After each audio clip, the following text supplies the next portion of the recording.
Бөлім су тіршілік көзі. Сабақтың тақырыбы сан есім. Мақсаты берілген тапсырмаларды орындай отырып, сөйлем ішіндегі сан есімді табады. Бұл сабақта оқушы тыңдалған мәтін бойынша өз бетінше жұмыс жасайды. Мәтін мазмұны бойынша пікір білдіруге, өз ойын дәлелдеуге және толық, жүйелі, түсінікті етіп айтуға, ойын жазбаша жеткізуге дағдыланады. Интернет ресурстарын пайдалан. Сабақ тақырыбына байланысты видеоматериалға назар салыңыз. Мен таптым.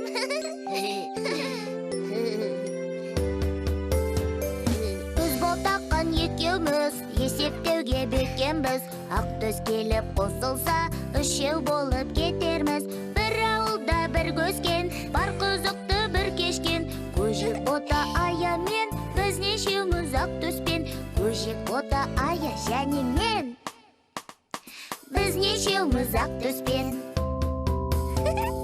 Дейсің бе біз нешеуміз, біз бесеуміз. Санамаққа жаттығып, алғыр болып өсерміз. Біз бесеуміз, алғыр болып өсерміз. Али, Ая, ас ішеміз. Үйге қайтыңдар. Үйге барайық, жүріңдер. Кеттік. Қайттық үйге.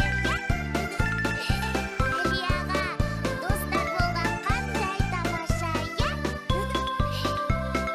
Біз балдырған баламыз, шаттыған бес аламыз. Қосып алып сандарды, жаза аламыз. Біз бақытты баламыз. Әнші биші балапан, біз өнерлі балапан.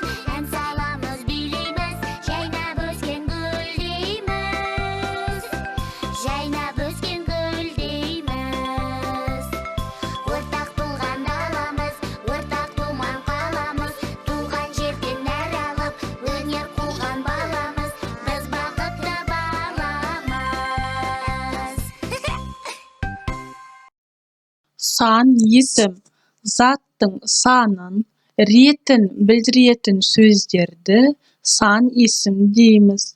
Сан есімдерге қанша, неше, нешінші деген сұрақтар қойылады. Мысалы, 5 кітап, екінші үй, 30 килограмм. Өзің үйден қайтала. Ширату тапсырмасы. Өлеңнің ұйқасын тауып жаз.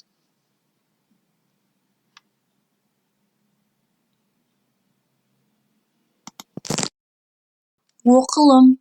Өлеңді мәнерлеп оқы. Балықшының ұлымын. Сескенбейтін дауылдан, селт етпейтін таудаймын.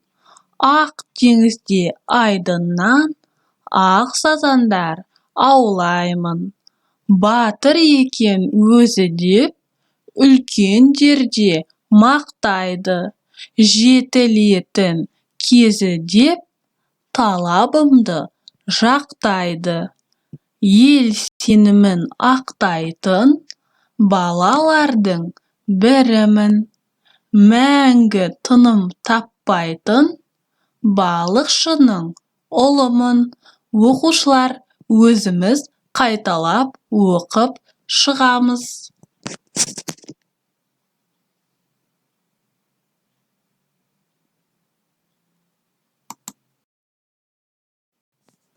Оқушылар, сұраққа жауап беріп көрейік.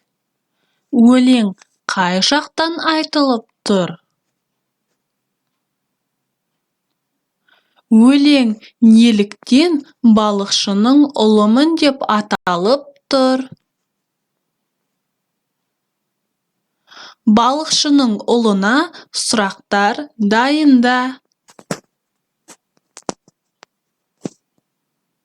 Теңіз айдынына шыққанда қорқыныш сезімі болды ма? Оқушылар, ойланып жауап беріп көрейік. Жазылым 32-ші тапсырма. Өлеңнің тыныс белгілерін қойып жаз. Су табиғат байлығы, өзен көлге барғайсың. Кемі 2 рет әр күні суға түсіп тұрғайсың. Оқушылар асықпай тыныс белгілерін қойып, көшіріп жазамыз. Өлеңнің ішіндегі сан есімнің астын сызыңыз.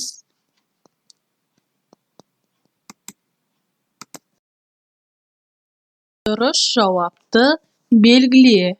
Күрделі сан есімді тап. Жауаптары: 100, 1000, 618, 1, 2.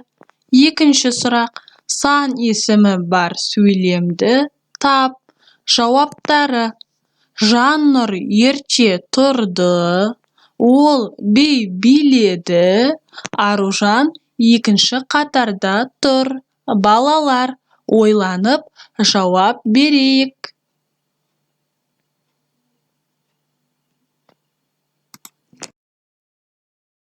Үйге тапсырма. 83-ші бет, 34-ші тапсырма. Өзіңді бағала. Оқушылар, бүгінгі сабақты меңгеруде өзіңді қалай бағалайсың? Ойланып көр.